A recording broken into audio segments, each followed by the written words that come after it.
Like Paul Bell sitting jealous in his bathrobe, or Stephen Christ looking sly in his dim light, Orphan Red on her bed flashing gang signs, or Mark Sargent from a game design standpoint. Like Rain Griffin's interpretive dances, Pat Steere's fake smiles and furtive glances, Powerland's weird songs and rambling rants are like John LeBon, always changing his stance. The shill M.O., it's always the same. Take the flat earth P-word and make it so lame that it stays taboo and avoided like the plague. So it seems like you're trolling and just playing a game. Mix some misinformation and you're ready to play. Put flat earth in the title and your shills get paid. It's as easy as that. Just Google Hangouts all day. Keep it kosher and bash on.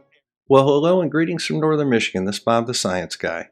This is turning out to be quite an interesting insight into Mr. Eric Dubay, the quote-unquote founder of Flat Earth, at least the modern version of it, which he freely lifted from the Flat Earthers of the 1860s. Now, this entire series has been kind of an interesting one. First, we get an insight into his ego, and then he begins attacking other Flat Earthers, people that he doesn't consider are worthy. I mean, how can Mark Sargent possibly say the moon is a hologram when we know it's just a natural luminary? Well, what exactly is a luminary? And since we've been there 6 times and have pieces of it, you'd think that we would know that. But maybe you can explain it to us and then tell us why it's silly for Mark Sargent to say it's a hologram. All right, so let's go ahead and cue up the music and start off with his next victim, who hopefully he'll treat like a lady. But we're going to see what he has to say about Miss Patricia Steere. So cue up the music and let's get going.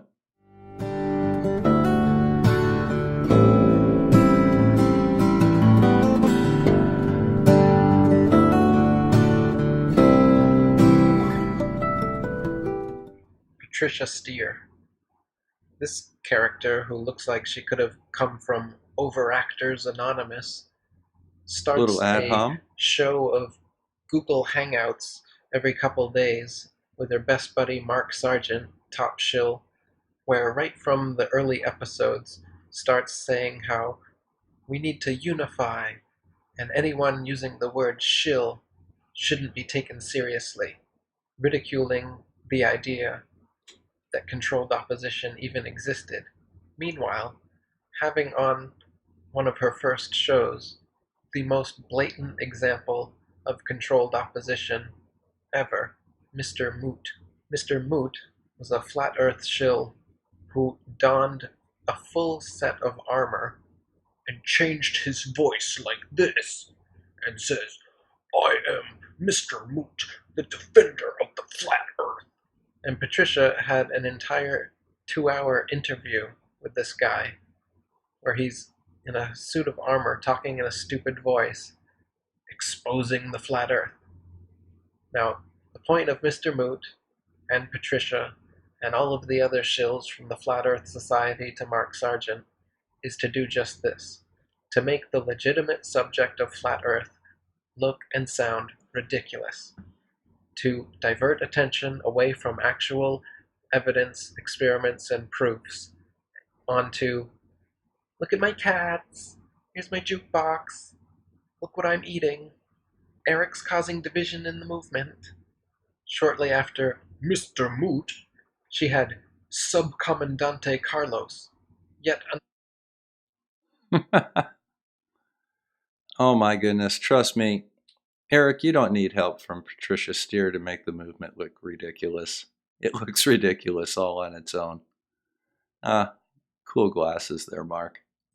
another person wearing a mask, acting like a lunatic, making Flat Earth look ridiculous. In fact, the majority of her guests make Flat Earth look and sound ridiculous in one way or another. Well, that's because it is ridiculous in all ways. So, really, it isn't anything that she's doing, Mark. It's kind of like the Flat Earth Society. It's kind of viewed as a joke. So, good luck with, your righteous indignation there. Her and Mark Sargent also recently appeared in the shilliest Flat Earth documentary to date, which is now in theaters, behind the curve. Yeah. Behind the curve, as in someone who hasn't caught up, as in idiots behind the curve. Yeah, that was a pretty good play on words, isn't it? So, you know, I'm sorry that really just kind of destroyed your movement, Eric. And, you know, best of luck with your next one. Hello, and welcome back to Flat Earth and Other Hot Potatoes.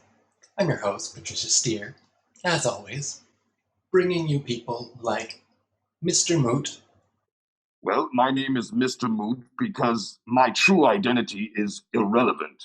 Who I am, what I look like, my talents, where I come from, all of that is totally irrelevant to what my message is. Subcommandante Carlos. Why do you wear the mask? Well, for several reasons. I mean, and I don't think shame is one of them. And bringing you quality Flat Earth content, such as the annual Flatty Awards.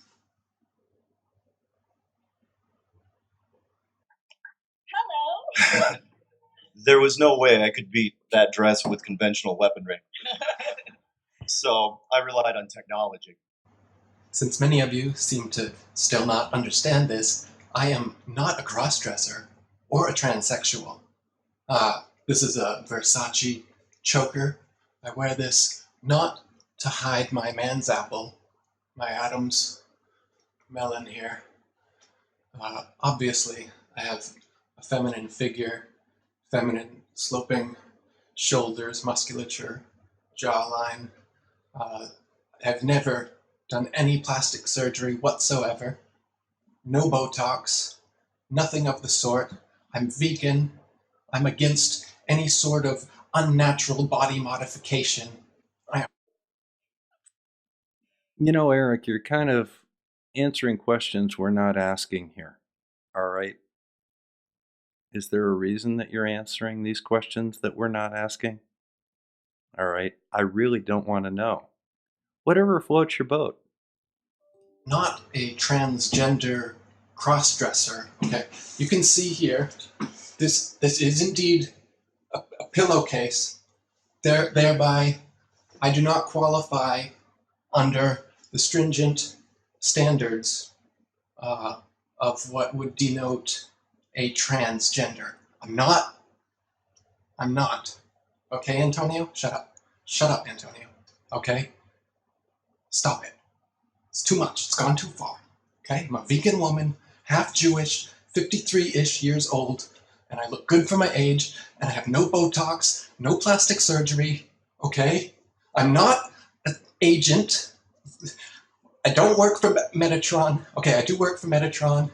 They create all our apps. They created Mark Sargent's website. The apps do spy on you. Metatron has now been connected to NASA. I have been called out for helping Globe Earth shills, funding them, like David King, fellow transgender. I mean, he's transgender, I'm not. You can see all this on IFERS. Eric Dubay posts all this stuff about me. None of it is true. And just to clear this up, Eric Dubay was invited to the Flat Earth Conference. Okay, Robbie Davidson sent him a message, and the message said, "Hey Eric, I've got something I want to talk with you about." To which Eric never responded, and then Robbie and Mark and everyone else started saying, Eric was invited to the conference and declined. Then when Eric confronted Robbie on this obvious lie, because he wasn't invited nor did he decline, Robbie doubled down on it. And now Mark and everyone else has been continuing this lie. Well, I hate to tell you this, Eric, but the way you're coming across here is that you're got a pretty high grade butthurt going on about not going to the Flat Earth Conference. Maybe you should have taken a little initiative and contacted the people that were running the conference, especially since one of them tried to contact you. But that's neither here nor there. I find your mocking of Patricia a little distasteful. And welcome back to Flat Earth and Other Hot Potatoes. I'm your host, Patricia Steere, steering the Flat Earth movement right off a fucking cliff. And welcome back to Flat Earth and Other Hot Potatoes, where we interview everyone in the Flat Earth community except Eric Dubay. Yeah, I hate to tell you this, Eric, but that's some world-class butthurt. Get over it, man. It's a radio show. It's a radio show on the internet. It doesn't even... Seriously, look on the bright side, Eric. She's never interviewed me either. Nor has she asked me to. I wouldn't say no, but I'm not going to contact her and try and get on her show. But, hey, if that's what you want, why don't you just pick up the phone and give her a call? You know, the funny thing about this guy is that he carried on for several minutes, dressing up as Patricia in several different poses, giving multiple intros to her show. He seems quite fixated on her. I think he's more fixated on her than Mark Sargent is, and quite frankly, I didn't think that was possible. But let's move on to the next one here. Darren Nesbitt. Darren Nesbitt is allegedly a flat earther, but like the Flat Earth Society, alleges things that we do not and cannot know. He says, with no evidence, that the Earth is a square. As opposed to your evidence, it's not? He says, with no evidence, that the Earth has 4 corners. As opposed to your evidence that there's an ice wall surrounding the outer limit of the Earth? He says, with no evidence, the square Earth with 4 corners is held up by 4 pillars. How many pillars hold up your Earth, Eric? Underneath it. He says, then, that the sun and moon do not circle over and around the flat Earth. And they do on your flat Earth, Eric? You have some evidence for that, right? Now, on my Earth, also known as the spherical reality, the moon orbits the Earth, and the Earth and the moon both orbit the sun. As we can observe daily, and we can prove by going to the Arctic during summer solstice and seeing the midnight sun, where the sun never sets but travels in a perfect circle around the observer. Which fits the globe model perfectly. As a matter of fact, 6 months later, it does the same thing at the South Pole. Now, shills like Darren Nesbitt ignore this fact of reality and say, no, the sun and moon have horizontal paths, and they go in straight lines. And then what does he say? To get back from west to east, they go through Pac-Man portals in the sky. So, on your Earth, Eric, how exactly does the sunset in the west end up as a sunrise in the east? Where does the sun go for that time? I've always wondered that. Does it go under the Earth? Or what? Because we see it set below the surface of the Earth. So it must go underneath. Is that what your model calls for, Eric? That no one has ever seen. So like in the video game Pac-Man, the sun just goes across from east to west, across the square Earth in a straight line, and then whoop, comes back to the east through a Pac-Man portal warp. And again, how's it get back east in your model, Eric? You know, don't be harassing or berating other people for having silly models when your model is just as silly. This guy says this stuff with a straight face. He was at the UK conference, and he's got PowerPoint models and animations of this stuff, and people are eating it up, shaking his hand, clapping. The guy says the Earth is a square with 4 corners held up by 4 pillars. The sun and moon travel horizontally through Pac-Man portals with no evidence for any of this. And then when I point it out, people say, "You're causing division. We need unity. How dare you point out that someone is alleging things that are impossible. How dare you point out the wolves in sheep's clothing in our midst? How dare you endanger our kumbaya around the campfire? Martin Kinney. Along with Darren Nesbitt, this guy Martin Kinney comes out of nowhere and is invited to the Flat Earth UK conference and gives a long presentation about how actually there are 3 suns, 3 moons, 3 ice walls, and Why not, 33 man? extra continents beyond the Antarctica that nobody has ever seen. Again, says with a straight face, presents hours of lectures, PowerPoint presentation, everybody claps, shakes his hand, amazing, wonderful, what a great model. I love your model. Isn't that an interesting model? It's Where's called your the model, cosmic Eric? egg. Don't you love his cosmic egg? No. Where's How your is it model? beneficial to have speculative models claiming with no evidence that there is 3 suns, 3 moons, 3 ice walls, and 33 continents beyond Antarctica that Is that any more bizarre than the things that you claim, Eric? I mean, really? Can you look at this objectively at all? makes it sound like you're living in your imagination, which Yes. the people who are making this stuff up and the people who are supporting these people are. But we don't know any of this other stuff. We don't know that there's 3 suns, 3 ice walls, 3 whatever. Bob and Cammy from Globebusters are another one that do this. They've presented a diamond-shaped flat Earth and a heart-shaped flat Earth with 3 poles. This is the modus operandi of the controlled opposition, to bring up a bunch of straw men and imaginative theories that can easily be knocked down and which neophytes will take one look at and never research again. You just described flat Earth. IPS, this guy, is a self-admitted ex-Freemason of the 32nd degree. As if it's possible for a 32nd Freemason to just up and leave the lodge with no repercussions, and to go on and promote the truth of flat Earth, gaining a large following. It's impossible to be an ex-Freemason, especially one that goes on to expose the flat Earth. Not only this, but he also constantly leaves $6.66 donations to other people in their super chats.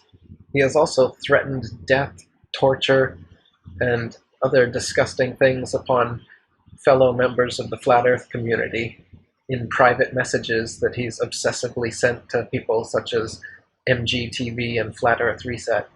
Gross.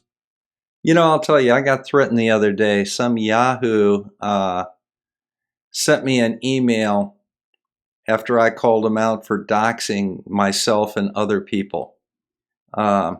Immediately after our exchange of emails, I get this threatening email from somebody else using words that the first guy likes to use and threatening my medical license. He's going to report me to the board and have my medical license taken unless I take my channel down in 3 days, which is, 1 day from now. So let's go see what he does. You know, I don't really give a crap about threats. I think that it says more about the person making the threat than the person receiving it. All right? So, water off a duck's back, man. Learn to roll with it and get some thick skin. Articulating how he's going to extract his revenge on these people. Not to mention the name Infinite Plane Society. What kind of name is this for exposing the flat Earth? Just like Matthew Powerland and his crazy notion claiming 100% that there is more land beyond Antarctica and that the Earth is infinite. They're both saying that it's infinite. You cannot say positively that the Earth is infinite because you haven't traveled infinitely to see that it's infinite. So again, this is a speculative model being touted as truth. You know, I've never been to Thailand either. Does that mean it's not there? I don't think so. And yeah, I've seen Infinite Plane Society. He's got some interesting ideas out there. I actually mirrored one of his videos on the mud flood theory because he kind of took that down pretty nicely. And I thought it would be nice to go ahead and just mirror it on my channel. So we'll continue though, Eric. And that's the problem. That's the controlled opposition. He doesn't know the Earth is an infinite plane, so calling himself Infinite Plane Society is already a straw man, is already false. Maybe he's just trolling it. Quasi-Luminous and David Maggi, or Flat Earth Paradise, these are two more suspicious characters promoting this blood over intent nonsense, where they encourage flat earthers to cut themselves, put blood on a piece of paper, and write some spell on it, which will allegedly allow for them to cross the frost bridge and go to North Pole Shambhala in 2019. It's complete cultish nonsense. Yeah, Flat Earth is complete cultish nonsense, and it doesn't surprise me that yahoos like this will start getting people to cut themselves and write spells in their blood. So, well, who knows? Maybe it's 2019 now, so let's go see if that frost bridge opens up. Really a controlled op to mix flat earthers with Satanism and blood rituals. Devin Maggi is now calling himself Hermes, messenger of the gods, and Quasi-Luminous calling himself Satan. It's almost like they want to appear like cult leaders. Orphan Red? Oh, we're going to do Orphan Red next time. This video is getting a bit long, and quite frankly, I want to give Orphan her own little video. All right? So, this is Bob the Science Guy. I'm going to sign out from Northern Michigan. I hope that you'll see our next video, and as you can see, we're going to feature Eric's thoughts on Miss Orphan Red. I especially love him calling, it's the pot calling the kettle black as far as some of the silly things that he's calling people out for, yet can't see the silly things that he's promoting. So we'll see you soon. Thank you very much for stopping by, and make sure that you like and subscribe to my channel. This rabbit hole's too deep for me. Feel my brain getting real sore.